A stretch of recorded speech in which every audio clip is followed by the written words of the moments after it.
How you going? I'm Nev. Nice to meet you, dude.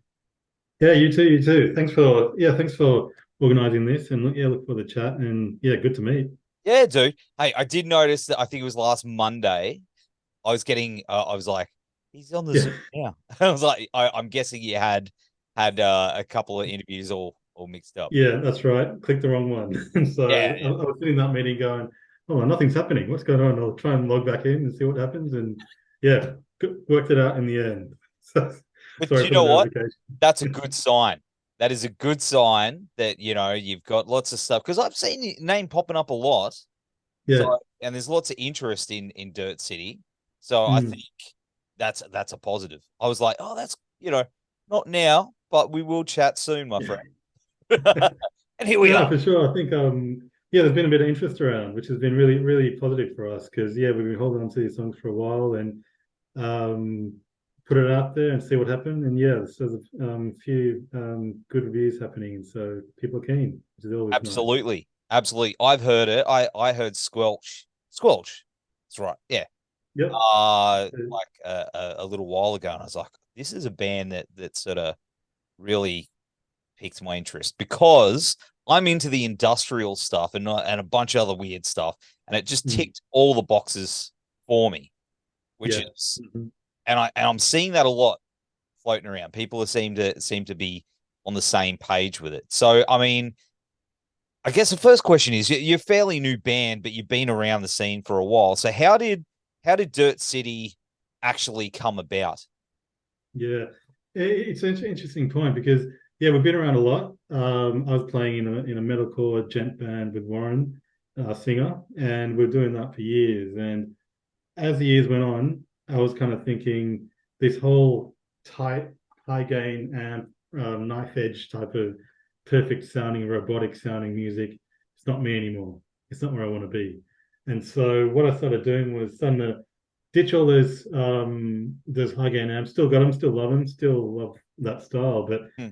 just not me. And so decided let's change things up. Brought in a fuzz pedal that's completely wacky that I can't really control and see what came out. And so most of the riffs that you hear on this EP now is what came out of that fuzz pedal. And so I went on this path of trying to make things more raw, more real, not quantized and not so perfect and not auto corrected and all that sort of thing. And showed it to Warren, and he was keen as. And so the seed of Dirt City was there. And so just trying to keep that ethos of real music, real musicians, celebrate the mistakes and see where it goes. I like that. I like that, Mm. because it is easy these days to even myself, I'll hear something in a vocal part and go, it's gotta go. And you go, sometimes you gotta leave those little mistakes, those little inconsistencies in because it Yeah. makes it real. And I Hmm. found like I love it when I hear an album and I hear those myself, and you go, Yeah. oh, like you don't know if it's meant to be there or not, but it makes it more human. And that's Hmm. what I Yeah. get from this Exactly. album. It's got the industrial electronic stuff and a whole bunch of stuff, but it's very human at the core of it. Would that be a fair Yeah. assumption? Yeah. I think Statement, that's I that's should pretty say. much it. The way we always saw it was like when you listen to the whole ethos is listen to Led Zeppelin. Imagine them quantized and comped and all that sort of thing. It's not Led Zeppelin. You want to hear those bends that don't really go right, those keys that are slightly out of time and all that sort of thing. And as you said with Squelch, there's still a lot of electronic elements in there. There's synths playing. There's a lot of dirt on top of synths and other sort of instrumentation like percussion and all that sort of thing. But you'll notice they're not completely in time. And there's a few spots where I'm thinking, oh, let's just nudge that a bit more. There's I think yeah, there's a few spots where I was thinking that, but it comes out nicer. It comes out real. It comes out like a band playing in a room. And so that is the whole idea. We want to show ourselves as musicians as well, not just it's warts and all. We play well, and then we also speed up, slow down. But to me, that's what makes great hard rock, hard alt metal, that sort of thing. That's right. That's right, dude. I mean, how was the writing process for this? In saying that, were you guys in a room together with the bare bones of it? You guys, jamming these things out, or and then adding those layers. Like how did they come about? The way it started was it was me doing most of the riffs and most of the arranging, and so I was in my home studio working on these tracks. Not sure where they were going, to be honest. Just Yep. seeing what would happen, how they'd develop from there. And then Warren came along, and then we just started working more on the structures. How can it work? Um, how would the vocal parts work with this riff and all that sort of thing? And we're getting really getting there, to be honest. Really getting working out a sound and getting excited by that. Then we started bringing on other people. We got Andre on drums, John on bass, and we just came in together to really try and work out how these songs would really groove in a live situation. Yeah.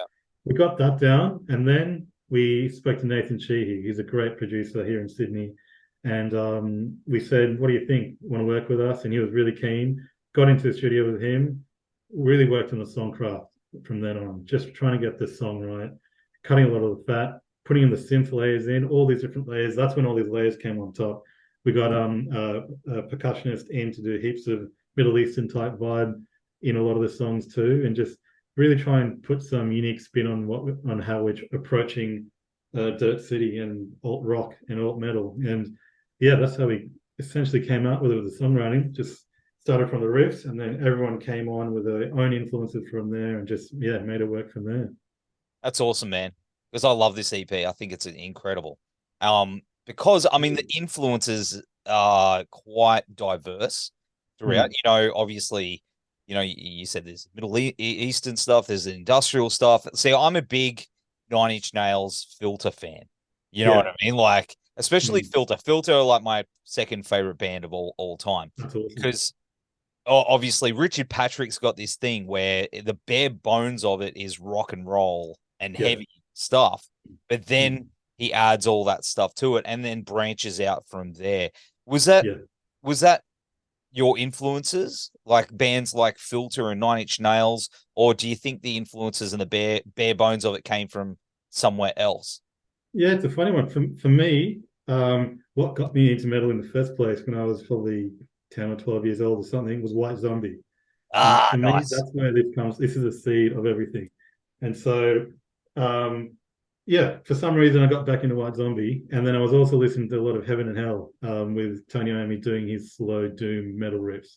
And so, to me, in my head, that's where this music comes from. That tribal kind of industrial side of White Zombie mixed with just slower, heavy riffs. Because one of the other things was I wanted to not make it like a metalcore tempo as Yes. well. It's slower than that.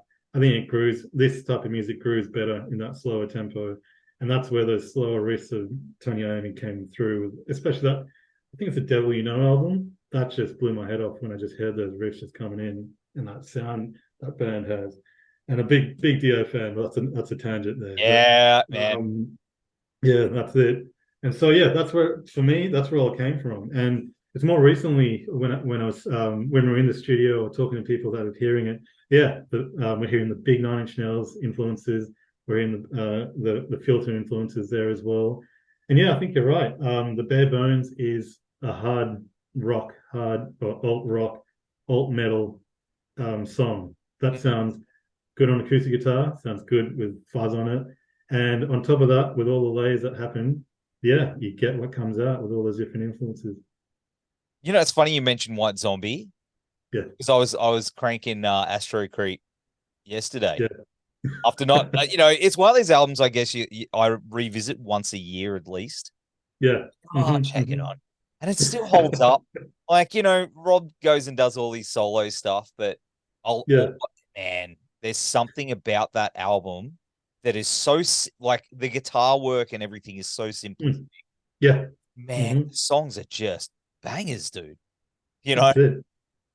Yeah, each single one is just to me, it's classic. I think, yeah, when I say this is one of my favorite albums, all my mates kind of laugh at me. I think it's a hugely underrated album.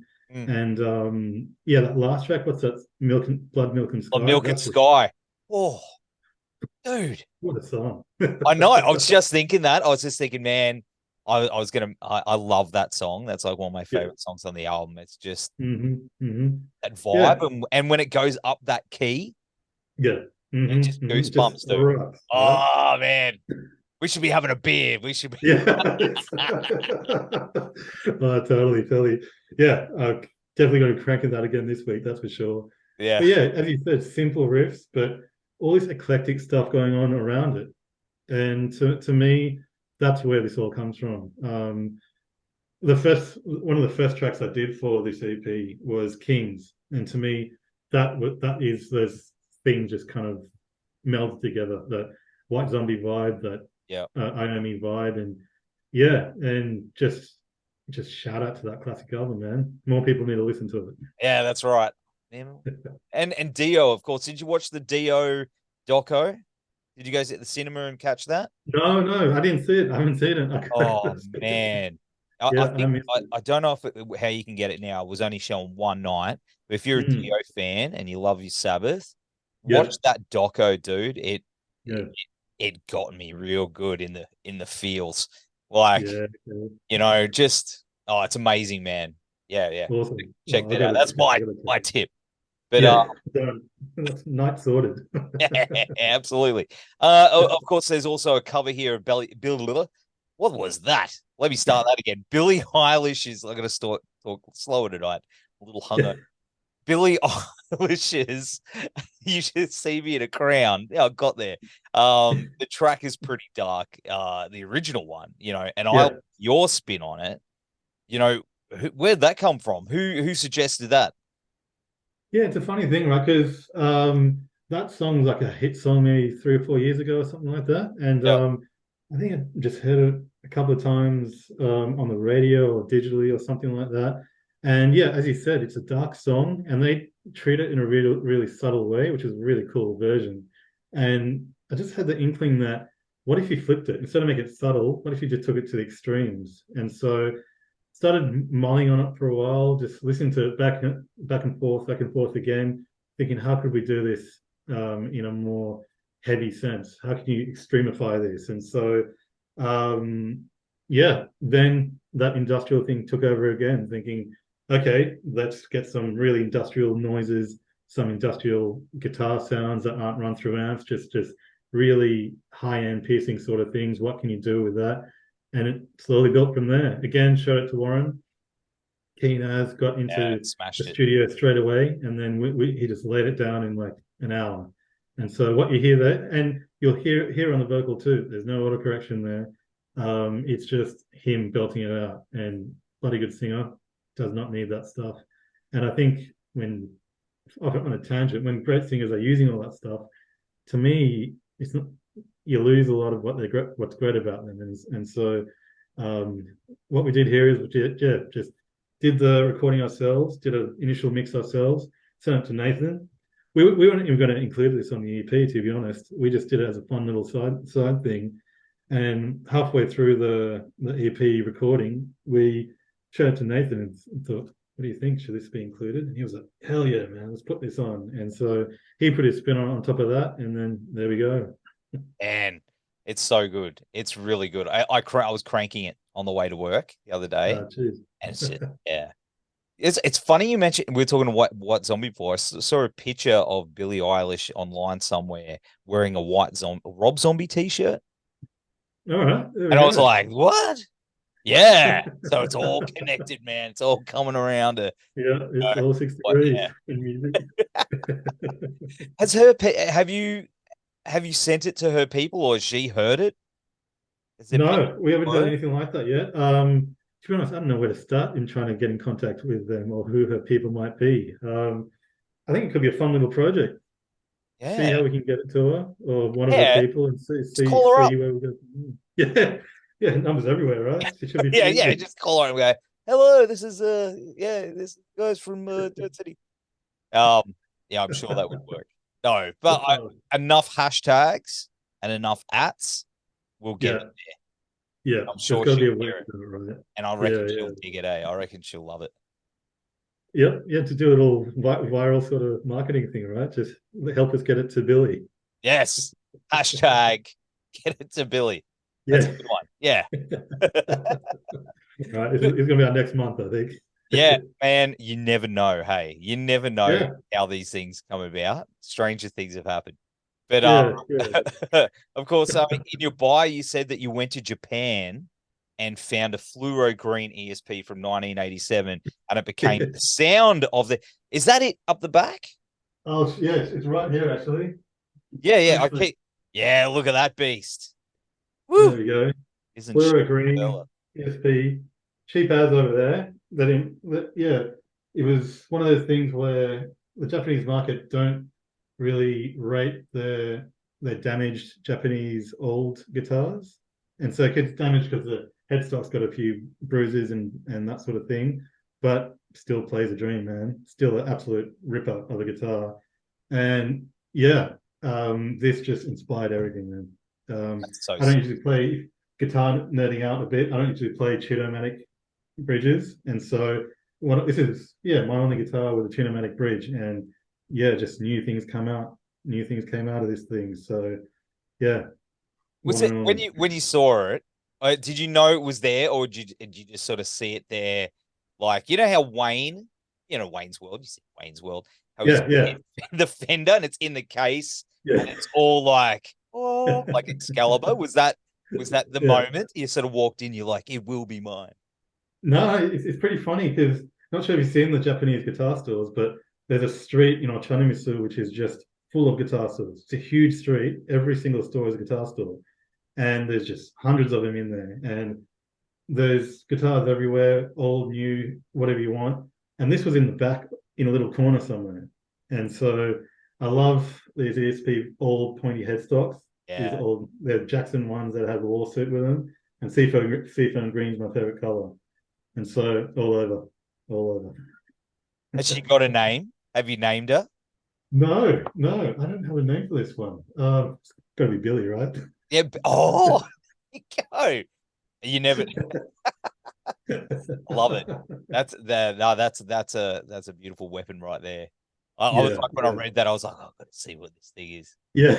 I was like, that's awesome, man. That's awesome. Yeah, we'll hopefully do some more videos of this thing soon so you can hear what it sounds like online. So yeah, Yeah, absolute ripper. Absolute ripper. man, man. Well, insane. You're prepping for taking this stuff live? You got a show coming up? Is it? Yeah, that's right. So next Thursday, so this Thursday actually on the 24th, we're Mm, playing at the Duke of Enmore in Sydney. And so it's going to be our EP launch there. And so we got Hawker, who's a crazy grunge band, and Paint Job, who are a great rock band as well. So just going to throw it down there and just see how we go. And after that, we try and do a few regional shows actually with Hawker. And so that's going to be later in the year as well. And 2024, we'll see where we can go from there. we're on the Gold Coast, man. We would love to Got to see do you. it. Yeah. Queensland. Is there talks? Is it something you're talking? Yeah, well, everyone is dead keen on trying to push this out. So we're going to contact a few bands over there, see if we get on some lineups, and yeah, definitely get out there. Yeah, because yeah, it's as you probably know, it's tough being in a debut band, but getting our name out there and touring where you can is going to be awesome if we can. Man, I could name two bands from the Goldie who would be sick to see you with. There's a band called Yeah, Mates of Mine, Maskai Raid, if you've heard of those guys. yeah. Heard of those Yeah, guys? Yeah, yeah, they're great. my boys. And Yeah, these four walls, also my these, boy. Like two kick-ass bands with yeah, you guys. I could imagine that, man. I'm just throwing it out there. I don't know anything if anyone's going to message me, but I just think that would be a killer lineup if you wanted to come and play on the Goldie. awesome. No harm in trying, right? Definitely going to reach out to those guys for sure. Hey, I'll be dead keen. should do it. Make my Yeah. dreams come true. The No, we'll definitely make it happen. We'll call it Nev Fest and just see how Nets we go. Fest. Yeah, that's right. Yeah. But have you got plans to go further? Like, obviously, there's a big wide world out there. Like Europe would eat you guys up, I think. Yeah, In the for state. sure. Well, the way we've seen is just get a footprint in. This is our first release. We've got another 6 tracks ready to go for pre-production, and so the way we're seeing is getting our foot in, getting the scene, knowing who we are, what we're about, get a few runs on the board, and then try and do that stuff. We're probably not aiming too high, but yeah, definitely it would be a dream to head over to Europe. We know this sort of music will go nuts over there too, and so whatever sort of lines we can get in with a bit of press, a bit of interest, a bit of streams hitting over there, and build that all up, and yeah, make it happen from there. That'll be awesome. And what about more music? I mean, look, I know I'm that guy that's like, you've just dropped something. I'm like, oh, you got more stuff? You're like, look, sit down, Dip. But have you got, but have you got ideas for a follow up? Yeah, yeah, we 100% do. Well, the next thing we got happening is, yeah, as I mentioned at the start, we started playing a few of these tracks on acoustic guitar, and really liked how the vibe was coming out. So we've actually recorded a live unplugged session of all the tracks, and we've done that as a live video as well. So we're going to be releasing that pretty soon. Hey. It's like really slowing it and getting more ambient, but it's still sinister in there too. So you'll be seeing that sometime soon. So that's the next thing that's coming out with the new tracks. Yeah, there's a lot there. We've got 6 there, more coming, because we wrote this EP pre-COVID, maybe 1 or 2 years before then. And with all those delays, all those issues and delays on our side as well, it's coming out now. And so we've held on to these tracks for ages. We've been writing a lot since then. And so, yeah, we're just keen to get back in with Nathan in the studio, pumping out these next ones. So it's a good question. Is there more coming? There's a shitload coming. Excellent, man. I can't wait. But is there anything else we should know? Any sneaky news coming for towards the end of the year that you could let us know? Not right now, to be honest. We're going to do that regional tours in New South Wales. New music, potentially, if we get the pre-production sort of pretty sweet, we should be able to get another 1 or 2 singles out before the year's out, and then definitely a lot more coming in 24 as well. So a lot of new music, hopefully a lot more gigs, and yeah, we'll try and smash it where we can. Awesome, dude. Awesome. Well, hey, man, it's been really cool hanging out with you. I was looking Yeah. forward to this chat. So, No, it's great, dude. as I said, I love what you guys are doing, and I can't wait to see you up here. We'll have all the links down here to the EP and on the website. Dude, you take care, and we'll do this again sometime. We'll deep dive into some White Zombie. Oh, we'd love it. We'll love it. Yeah, and thanks for the opportunity, and yeah, great to chat.